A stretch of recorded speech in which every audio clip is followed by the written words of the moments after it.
Can worship be done through compulsion? In regards to compulsion in religion, the verse of Surah al-Baqarah, chapter 2, verse 256, La ikrahe din, there is no compulsion in religion, should be considered and evaluated from many angles today. Usually, some of our past scholars interpreted the verse, let there be no compulsion in religion, as that no one can be forced to make anybody a Muslim. It is not a misunderstanding per se, but an incomplete understanding. Why is it missing?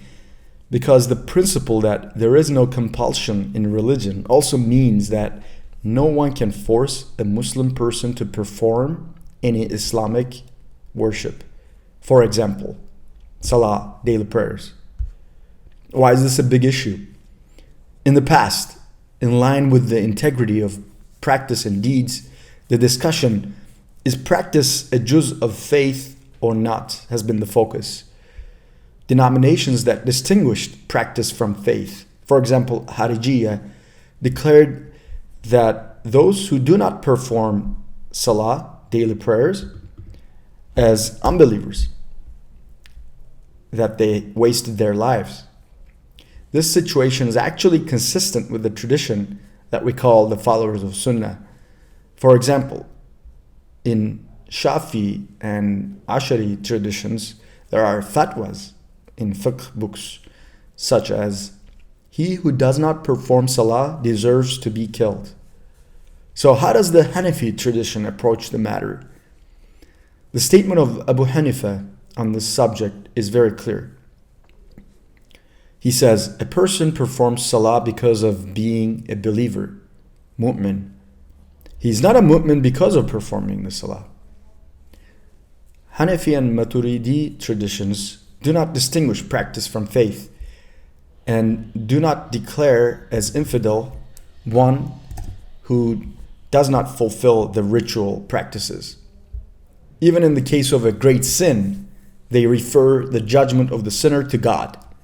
However, it is interesting that in the Hanafi tradition, despite Abu Hanifa, there are a number of fatwas, such as those who do not pray may be imprisoned and held in prison until death.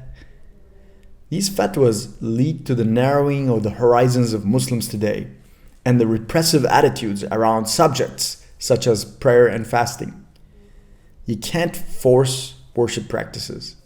Worship is a matter of heart. You cannot force anyone to fast or to pray, even if you want to. The fact that a person performs practices similar to prayer, like prostrating and bowing through force, does not mean that person is actually praying. There shall be no compulsion here. The second important issue is that no one has ever been given the duty of an inspector to control someone's prayer and fasting by God. If some people in a society do prayer inspection responsibilities in the name of religion, there's both a problem of understanding of religion and the mental health of that society.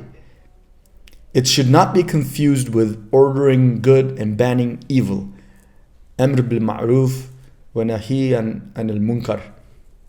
You can ask someone else to pray. You can also ask your family members to pray. It is an extremely sound and accurate demand. But first, you need to do it yourself, set an example, and you will have them love praying. This expression in Turkish very beautifully encompasses the concept. There is no forced beauty.